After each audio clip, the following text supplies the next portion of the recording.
ये धरना चलता रहेगा 2024 तक और हो चुकी है। आखिर कब तक कोई निर्णय निकल के आएगा? उस वार्ता से कोई फायदा ना जो वार्ता दिशाहीन हो, जिस वार्ता का कोई औचित्य ना हो। हमने चिट्ठी भी लिख दी, अगर सरकार की समझ में आ रही हो तो वार्ता कर ले। हमारे मुद्दों पे, हमारी शर्तों पे वो वार्ता होगी। ये शर्त समझ में नहीं आ रही तो सरकार अपना काम कर रहे हैं, हम अपना काम कर रहे हैं। इसमें हमें कोई एतराज़ नहीं, कोई दोष नहीं। करे सरकार अपना काम जो कुछ करना हो। न इसे ढिफारों से डर लगता है, न कंकरों से डर लगता है, न ठंड में ठंड लगती है इसको, न बरसात में बरसात लगती है। किसान हर मौसम में बाहर नंगे आसमान के नीचे सोता है, नंगे आसमान के नीचे रहता है। ऐसे ज़िंदगी के हमारे ज़्यादातर दिन गए जो खेत में ढिफारों पे सोए हैं। हमें कोई एतराज़ नहीं है। हम पे अपना मन उसी तरह से बनाया है कि हम उस माहौल में रहें और कोई दिक्कत ना हो।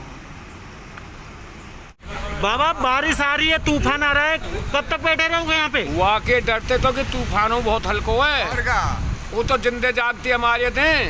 यहाँ तो तूफान से मर जाए तो कम से कम जान तो कट जाएगी, तो मरन दे रहो ना जिंदा रहने रहो। आपको बच्चे आपको याद कर रहे हैं, घर क्यों नहीं जा रहे आप? बच्चे याद खूब करो। बच्चे ने जब भूखे मरे जा रहे तो आते तो यहाँ ही मर जाएंगे। ये तूफान आ जाए मर जाएंगे तो चौक हो रहा है, कम से कम आत्मा तो न तड़फड़ाएंगी।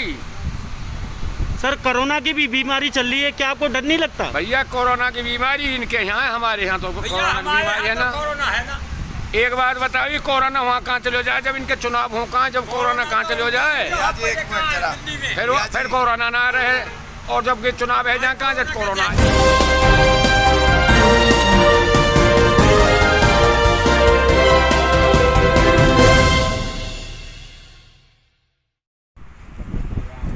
सर, किसानों का जो धरना चल रहा है उसको 6 महीने से ज़्यादा हो गए हैं और आप लोगों ने जेवर टोल पे भी धरना चालू कर दिया है। 6-7 दिन से ज़्यादा हो गए हैं, क्या कहना चाहेंगे? ये धरना चलता रहेगा 2024 तक। सरकार यहाँ तो ये मान जाए, नहीं तो अगली सरकार मानेगी। सर, पहले तो आप 6 महीने का राशन लेके आए थे। तो हम सोच रहे थे शायद इंसानियत है इनके अंदर, इसलिए 6 महीने की हमने बताया था भाई 6 महीने का राशन करके लेके चले। लेकिन अब हमने इंतजाम करना शुरू कर दिया 2024 तक। सर, आपके 6 महीने पूरे हो गए। 6 महीने पूरे अभी भी आप लगातार बैठे हुए? 6 महीने ज़्यादा हम लगातार बने रहेंगे 24 तक, अगर तो सरकार ना मानी तो। हट के जाने का मतलब नहीं। सर, कोरोना जैसी महामारी चल रही है जिसमें कि शासन प्रशासन का पूरा सहयोग है, सोशल डिस्टेंसिंग या किसी भी मास्क या कोई भी विषय को लेकर के, और अभी आप 7 दिन से ज़्यादा हो गए आपको। हमको भी जानकारी है इस बात की कि कोरोना महामारी है और उसको देख के ही इतने कम लोग हम यहाँ रखते हैं। ज़्यादा लोग नहीं रखते, कम लोग रखते हैं। एक सांकेतिक प्रोग्राम चल रहा है हमारा। हमें जब ज़रूरत पड़ती है तो एक कॉल पे हमारे किसान आ जाते हैं।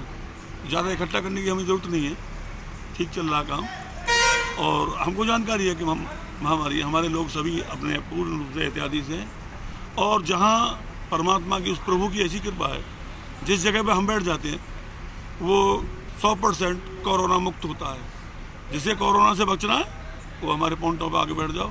हमारे पॉइंटों पे कोरोना का मरीज कोई नहीं निकला आज तक। सर, किसान और सरकार की कई बार बैठक भी हो चुकी है, आखिर कब तक कोई निर्णय निकल के आएगा? उस वार्ता से कोई फायदा ना जो वार्ता दिशाहीन हो, जिस वार्ता का कोई औचित्य ना हो। हमने चिट्ठी भी लिख दी, अगर सरकार की समझ में आ रही हो तो वार्ता कर ले।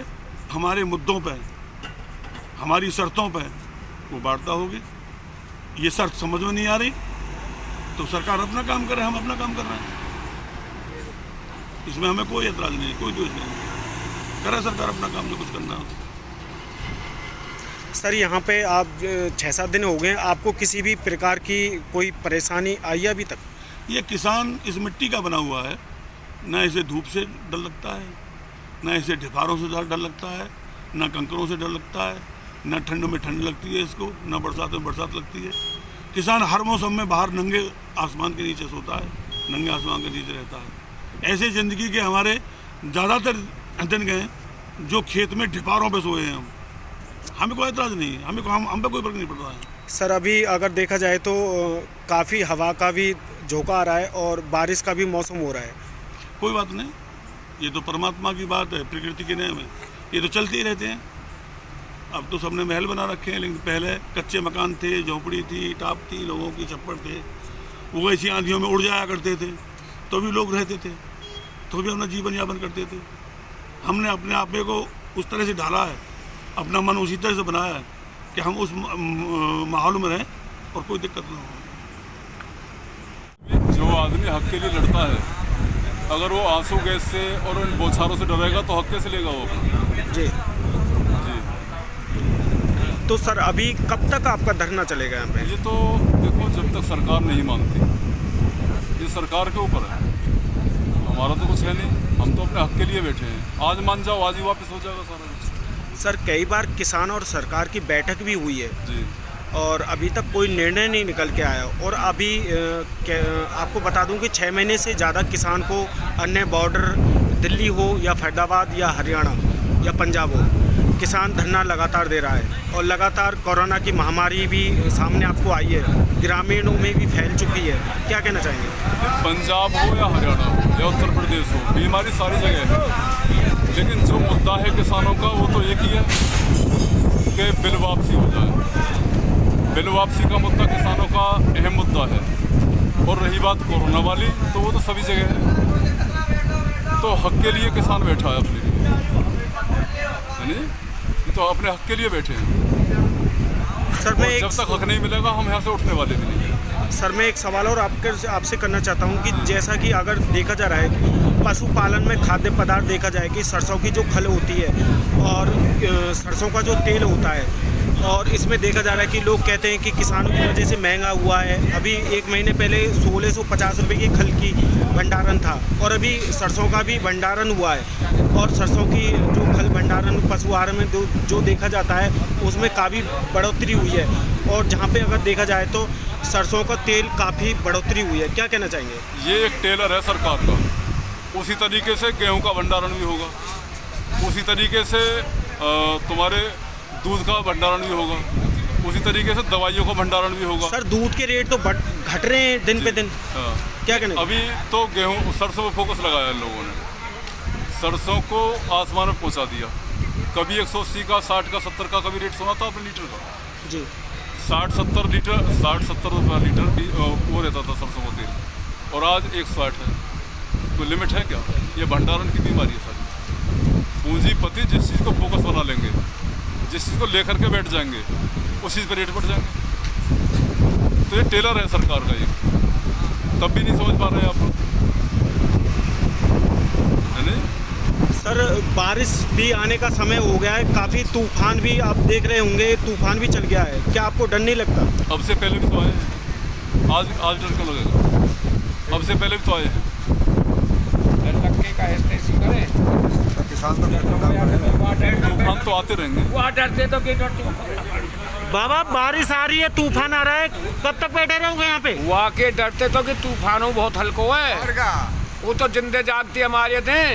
यहाँ तो तूफान से मर जाए तो कम से कम जान तो कट जाएगी, तो मरन दे रहो ना जिंदा रहने रहो। आपको बच्चे आपको याद कर रहे हैं, घर क्यों नहीं जा रहे आप? बच्चे याद खूब करो, बच्चे जब भूखे मरे जा रहे तो याद तो यहाँ ही मर जाएंगे। ये तूफान आ जाए मर जाएंगे तो चौक हो रहा है, कम से कम आत्मा तो न तड़फड़ाएंगी।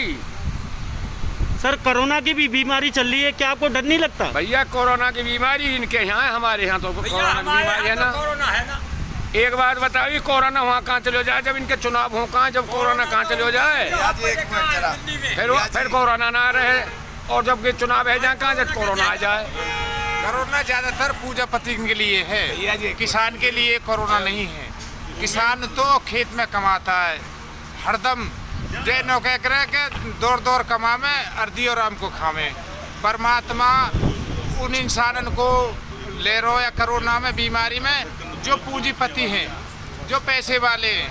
किसान आदमी को किसी का कोरोना नहीं है, अगर हो तो हमें बताएं। सर तूफान भी आने वाला है, बारिश का भी मौसम हो गया है, आप घर क्यों नहीं जा रहे? घर कैसे जाए जब तूफान आ रहा हो? तो हमारे घर में तो याद है बड़ा तूफान है।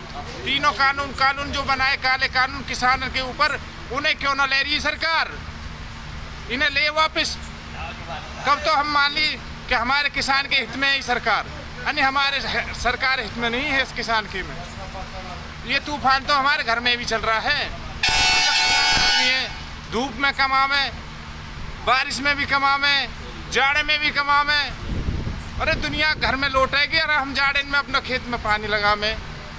जब हमारे घर में हरदम तूफान रहते या तूफान से क्या डर है किसान तो हमेशा जब तक मांग पूरी ना होगी जब तक किसान ऐसे ही धरने पे बैठे रहेगा। ये हमारा कहना। सर क्यों आप बैठे हुए हैं? आपको ये पूछता हूँ, कोरोना बढ़ा है, 3 कृषि कानून बढ़े। जी आपको पूछ रहा हूँ मैं, मीडिया वाले, आप कोरोना बढ़ा है क्या? 3 कृषि कानून बढ़े। जी आप कोरोना को बड़ा मानते हो, कृषि कानून को बड़ा मानते हो? जी ये सरकार क्यों नहीं लेती? ये तो कोरोना सरकार तो कृषि कानून को बड़ा मानी, कोरोना कहाँ बड़ा माननी है? ये कृषि कानून तो सरकार रद्द कर देने, बाद में बढ़ जाएंगे। कृषि कानून चल रहा है तो सरकार रद्द कर दे इनको, कृषि कानून उनको मानती सरकार अब नहीं करेगी। 4 साल पीछे कर दे इनको लागू, क्यों सरकार अपने 4 साल पीछे लागू कर दे। सरकार मानती है कि कोरोना बड़ा चल रहा है, खतरा है कोरोना में किसान के लिए, सबके लिए, तो सरकार रद्द कर दे काले कानून उनको। बीमारी तो कोरोना की चल रही है, सरकार को नहीं देख रही है, सरकार को देखनी चाहिए बात। जब वायदनाते किसान लोग बैठे हैं धरने पे तो बात है तो यूँ सरकार बढ़ा रही है, क्यों न संशोधन करे, क्यों न तीनों कानून को वापस लें। किसान राजी नहीं है उन्होंने अपने ऊपर रहने के लिए, तो फिर इन्हें वापस क्यों न करे। ये सरकार बढ़ा रही है, किसान है तो लड़ने के लिए, उकसाने के लिए, किसान परेशान करने के लिए सरकार बढ़ा रही है। अगर सरकार अपने इन तीनों कानूनों वापस लेगी तो ये किसान भी अपने घर आराम से शांति में रहेगा, आराम से लेटा को मजे से घर में आराम से खाए कमाएगा। वायदनाते किसान यूनियन को धरना चल रहा है, ये तीनों कानून क्यों ना वापस है रही? ये सरकार तो बढ़ा रही है। बात है हम किसी के पास जाएं और हमारे दरवाजे पे लेट जाएं और कई बात लेके जाएं, हम तुरंत मान जाएं हम किसान आदमी हैं। अरे यूँ सरकार हम पे ही राज कर रही है और हमारे ऊपर तीनों कानूनों ने थोप रही है, तो यूँ क्यों ना हम हमारे लिए वो कानून बना रही है, तो क्यों ना ले रही है? जब हम नाराज हैं तो इस बात से वापस ले, ये कि सरकार ही बढ़ा रही है, जो बढ़ा रही है बात है। जब तक अब तक धरना जो चल रहा 6-7 महीने है, ये किसान के हित की सरकार नहीं है। अगर सरकार किसान के हित की होती तो ये तुरंत मान जाती। ये तानाशाही चला रही है किसान पे, इसमें इसलिए सरकार जो है, सरकार किसान के हित की नहीं है, ये पूंजीपतियों की सरकार है। पहले से बताते आ रहे हैं हमारे बुजुर्ग, ये तो सरमाएदारों की सरकार है, किसान की नहीं है। ठीक है जी।